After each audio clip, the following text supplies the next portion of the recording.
This is a video lecture on the element of shape. Please start a new section or page of notes in your sketchbook and label it shape. Feel free to pause or rewind this video as needed. Shapes are flat, enclosed areas in 2D design.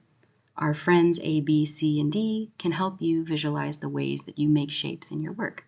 Go ahead and draw these in your sketchbook notes.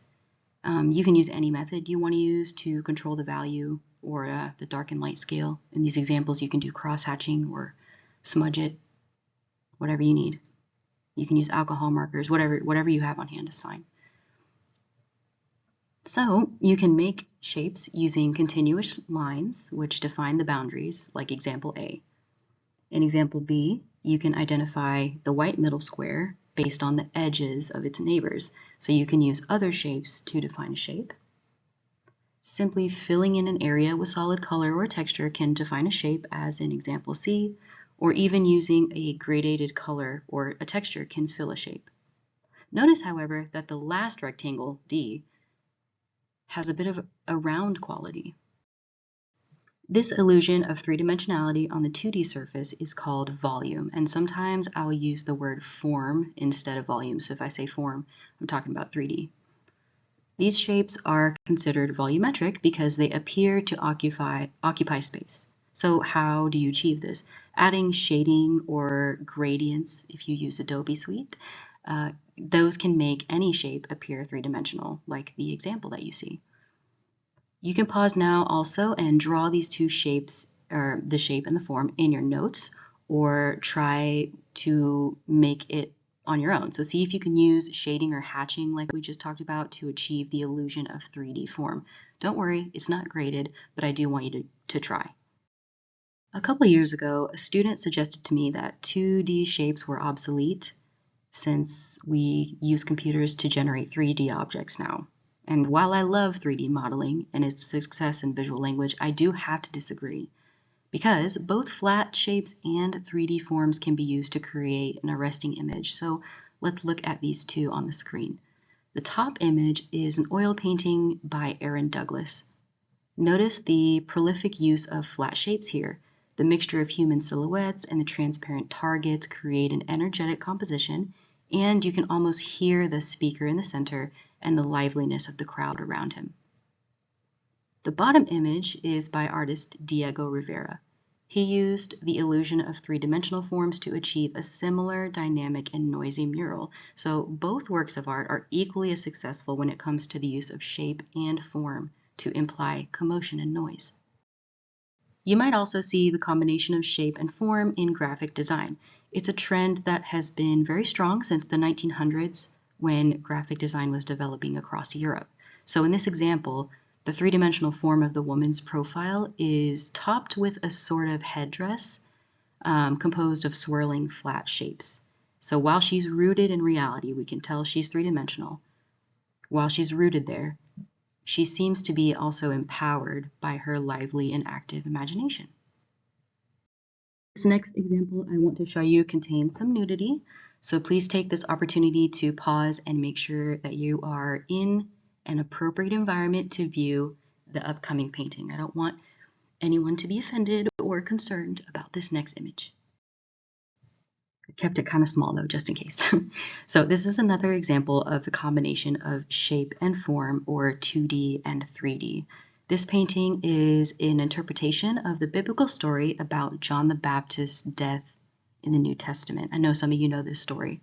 John the Baptist was imprisoned for his criticisms, I guess, of the royal family.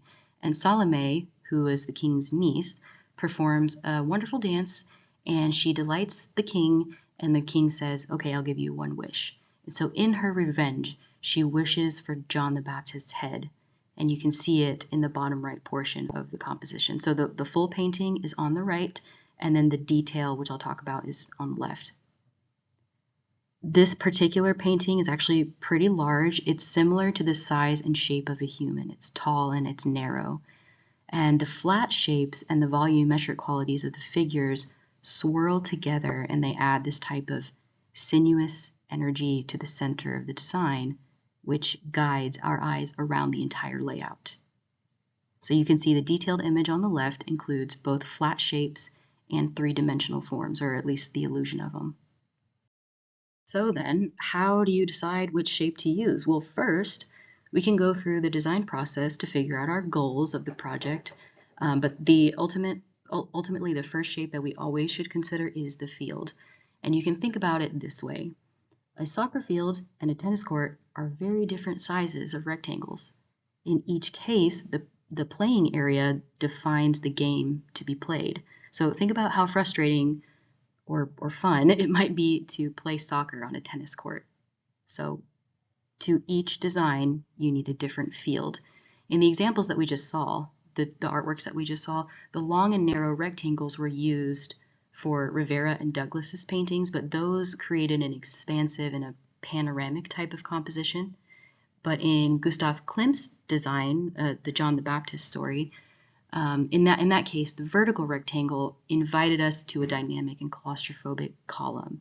So the dialogue between the initial format of your project is very important. That's a decision that you have to make. And so whatever field or whatever format you decide to use, you'll most likely have to consider positive and negative space or figure ground. And so if you ever go into a creative job, you'll most likely hear these conversations about positive, negative, or figure ground relationships. And what that means is the identification of which objects embody the background, which is considered the negative space or the ground, and versus the objects that come toward the eye or they stand out, and those are considered positive or figures. And you can see that in example A. Go ahead and copy these 4 examples A, B, C, and D into your sketchbook as well. I'm not looking for perfection or anything, just copy them down. So figure A is the most explanatory. The ground here is the black area, and the figure comes toward our eye. So imagine what the effect would be if these were switched, if the ground were white and the figure were black. So it's just a play on positive and negative space, and we will go through a couple examples so that you can understand it. I just want to point out, though, that when figures or positive shapes are centered in a composition, they tend to appear static or stable. And when they're moved off the center or when they're rotated, they appear more dynamic or like they have the potential to move, and that's clear in example B, C, and D. I hope that makes sense. And so, like I said, let's roll through a couple examples. This painting here by Elizabeth Murray does not use a traditionally square or rectangle canvas, but instead utilizes organic shapes. And so this way, the painted shapes connect directly to the shapes of the edges, and that emphasizes that crack that you see running down the center, well, kind of center of the composition. So this is a teacup, but it's not an ordinary teacup. And for the artist, the crack in everyday reality invites us to enter an alternative world that extends beyond the simplicity of that teacup. So I know that was really deep, but the artist is just asking the viewer to consider the realities and the implications of broken things in our lives. And so to bring it on back to positive and negative, the positive and negative space or the figure and ground is like a game in this painting. It's kind of fun. I know that's super nerdy, but it's kind of fun here. So the canvases themselves become the positive space because when they're put against a wall, like a white background like this, they appear to be in front. But if that's the case, if the canvases themselves are positive space, then what does that mean about the shapes painted on these canvases? Yeah, are they positive? Are they negative? Can you have both? Can there be multiple figures in a figure-ground relationship? This is just the fun of exploring art sometimes. It's not necessarily an answer that is right or wrong. It's just something that you consider in your mind as you view works of art. And it can be fun. The more you look at it, the more fun it gets. Here's another example of a graphic interpretation of figure ground. And I'm sure you guys have seen something similar to this. And here, the positive and negative space are supercharged because clearly we consider the snow as the background and the animals as figures. But when you focus on the silhouette of the boy's head within the curve of the wolf's body, your mind begins to question the hierarchy. In the top section of this cover of this poster, it appears that the wolf's body becomes negative space compared to the shape of the boy's head. Isn't that crazy? This dynamic relationship is called figure-ground reversal. And it's a carefully balanced strategy that designers use, and it's quite effective when it's used in partnership with value contrast. And you can see it here, the darkness of the wolf's body against the whiteness of the snow. That's really what helps. You can also find this example of the figure-ground reversal using value contrast in M.C. Escher's work. He usually uses black and white for his work. And so now let's get a bit more specific about when we think about how shapes impact the viewer of your work. So you can certainly do, you can emphasize relationships between figure ground, like we just talked about, or positive negative space. That's very popular in graphic design. But let's also consider the types of shapes that you could use. So in these examples, which you should copy into your sketchbook, please, these two examples compare the relationship between rectilinear and curvilinear shapes. So rectilinear compositions, like in box A, they contain straight lines and angular corners. Using only these types of shapes and lines lends to a pretty cooperative and even a unified composition. Everything has a place and it's in its place, and all the relationships between the shapes are generally agreeable. Especially if they're placed within a rectangular format, like a canvas, a typical canvas. But curvilinear shapes, like in example B, are less cooperative. That doesn't mean that they're bad, it just means something else. They actually can work to an artist's advantage. So each curved edge retains its individuality, even when the other shapes overlap them or partially conceal them. And you can see that in the upper right corner. Yeah, the top right corner, you can tell that those curves are continuing behind the square and rectangles. And so as a result, we can use those curvilinear shapes as targets, like type of target that emphasizes areas of importance in a design. And so let's look at a few examples. Poor John the Baptist. Here he is again with Salome. This is another interpretation of that New Testament story that we talked about in Gustav Klimt's painting. So let's practice identifying some shapes. And usually it's best to do this from the outside in, or general to specific. So number one, the shape of the composition is a rectangle, and it's vertical, right? It's taller than it is wide. Number two, the rectangular canvas is sharply emphasized by the curvilinear dividing edge through the center. So that's the most prominent thing that you can see, is that dividing edge of the shapes there between black and white. Number three, curving black and white shapes create a series of complex visual relationships between figure and ground. So there's a lot of positive and negative space play here, going back and moving forward. This is especially prominent in the trail of blood that crosses that dividing edge. You see it on the right side? Yeah. It creates a visual connection between the dark and light halves of this work, but it also kind of comes forward and goes backwards as far as positive and negative space. So it's really fun to explore these types of relationships. This one's a little bit more complex, but just hang with me because I'm gonna walk you through it.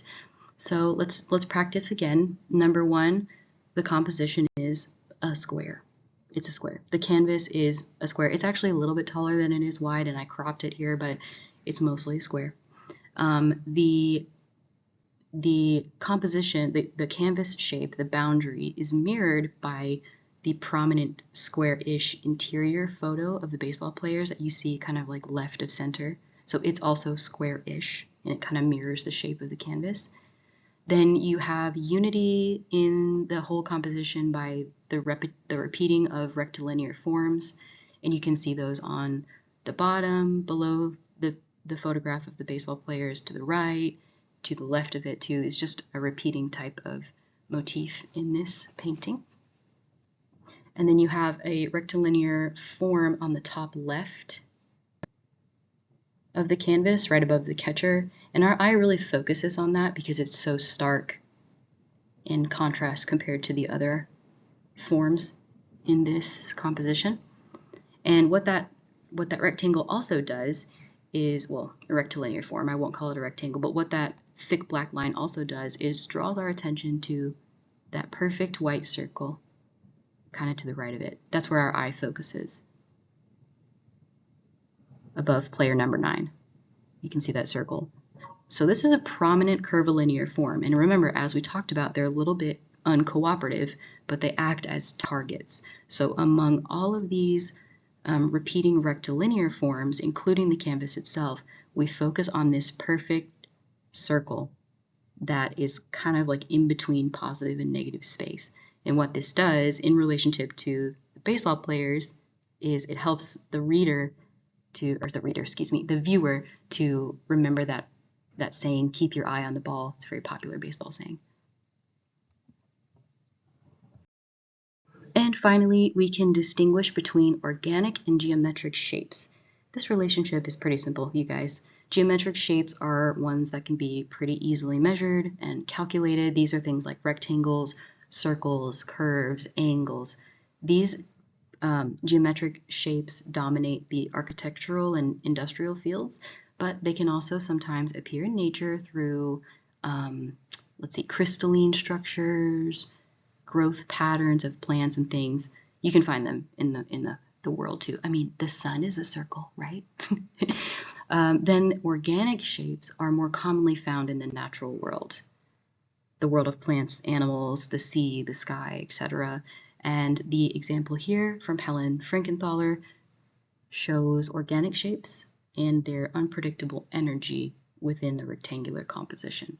So the light blue square-ish form is square-ish. It's not a perfect square. It can be measured, of course. Anything really can be measured, but the imperfection of the square here, the light blue square here, contrasts with the boundary of the perfect square or rectangle that is the canvas. So when I ask you to identify shapes, you can use geometric organic, you can use positive negative, you can use rectilinear or curvilinear. All of these things can help you create meaning and attention and focus in your designs.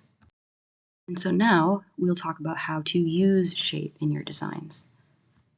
Designers will often use the simple shapes when they want to provide a clear and a direct thought. It's just easier that way because it's something that everyone can identify and understand. So the example here on the slide utilizes a popular geometric shape, the rectangle, which is the theme of the day, apparently. And it also utilizes a simple gradient of black to white or white to black and words. And this image embodies Hamlet's most famous soliloquy from Shakespeare's play. So if you need to go back and see the theme of Shakespeare's play of Hamlet, go do that. If you need to remind yourself, I know it's been a while for some of us, but here's a bit of backstory. So ultimately, Hamlet was haunted by the ghost of his murdered father. And the ghost was saying, kill your uncle, which made Hamlet pretty distraught and indecisive, as you can imagine. So he would ask himself questions like, should he become a murderer himself? What does it mean to be alive?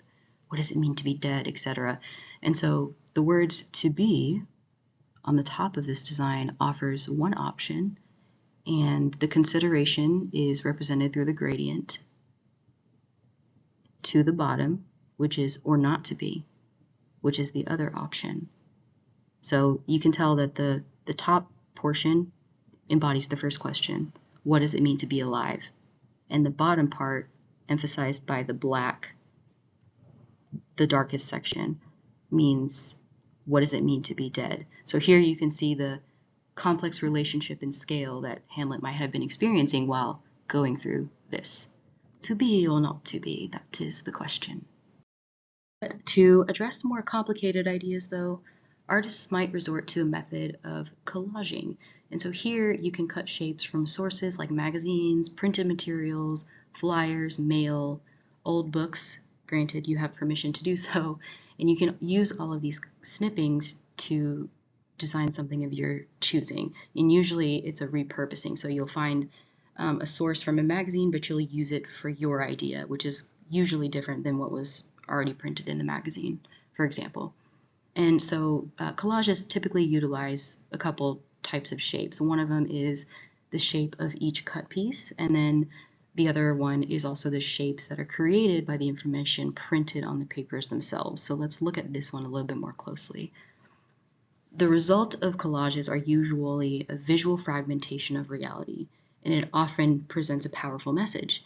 So here, the collage by Romare Bearden, the outer edges of each fragment that you can see create a really lively pattern, and there's a mixture of curvilinear and rectilinear shapes in this entire thing. The lines and textures like bricks on these that are printed on these fragments creates a second type of shape.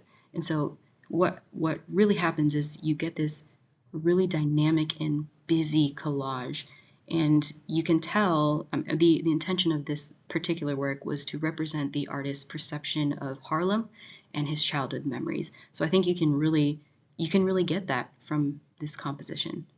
If you want to look at it closer up, you can find better images on the internet. But collages are really fun. They seem kind of silly and elementary sometimes, but they're actually really helpful when you're trying to solve a problem or get at an emotion. And as you may have guessed, I want you to do one. I want you to make a collage. So before you begin, let's make a list of a few childhood memories that you could embody through collage. And you can do this in your sketchbook or on scratch paper, it doesn't matter, but just do a bit of brainstorming before you get started. Trust me, it makes it easier. Some examples that students have used in the past are sports games, family vacations to the beach. One student did a memory of breaking their arm and having a really bright pink cast. Learning to play the guitar or other instruments, favorite holiday traditions, etc. So just something that is prominent in your memory from childhood, and then from your list of those things, choose one that you think could be pretty easy. And so here are a couple of rules. First, let's define your prompt. Your goal is to create a collage in your sketchbook that embodies a childhood memory. It doesn't have to be a happy memory. It can be a sad one or an angry one. It doesn't matter, but something that you can remember. What you're going to do is use at least 5 different sources of cut images or letters. So you can use magazines again, books, photographs that you have, like maybe duplicates of photos of yourself or for your family, etc. You can print things out from the computer, from the internet, or you can draw things. Just make sure you use 5 separate things. Okay. Secondly, you're going to use both curvilinear shapes and rectilinear shapes. This should be pretty easy. You can define your collage in a rectilinear form, like a square or a circle, and that could be, that could be your rectilinear shape, and everything else can be pretty organic and curvilinear. It doesn't matter. Just make sure I can easily identify one of each. You'll also have to include at least one solid shape among your volumetric shapes. This means that you either have to draw a solid filled-in shape or you have to cut and paste a solid filled-in shape. Okay, so make sure you intentionally include one solid shape. And your collage should be pretty large. Please make sure that it takes up more than 50% of your page on your paper. You can do anything from 50% to 100%. You can fill up the entire page with collage, but make sure that your finished work is quite large and that it takes up more than half of the space allotted to you in your sketchbook. I also would like you to make a title for your collage. If you don't fill up 100% of your paper, you can write the title in a corner, or you can include the title in your collage somewhere. You can cut out letters or use stickers or something to spell it out in your collage, that's fine. If you do happen to fill up your entire page of your sketchbook with cut images, please go ahead and just write your title on the back of your paper. And I'm not going to grade you on the title, I just want to get you started in practicing. And this is going to be due on the last day of class, so you don't have to finish it anytime soon. Just please make sure that by the end of class, when you submit your portfolios, that this is in there. All right, and that is it. So please be on the lookout for more lectures on the elements of design, and please email me with any questions you might have. Have a good day, y'all.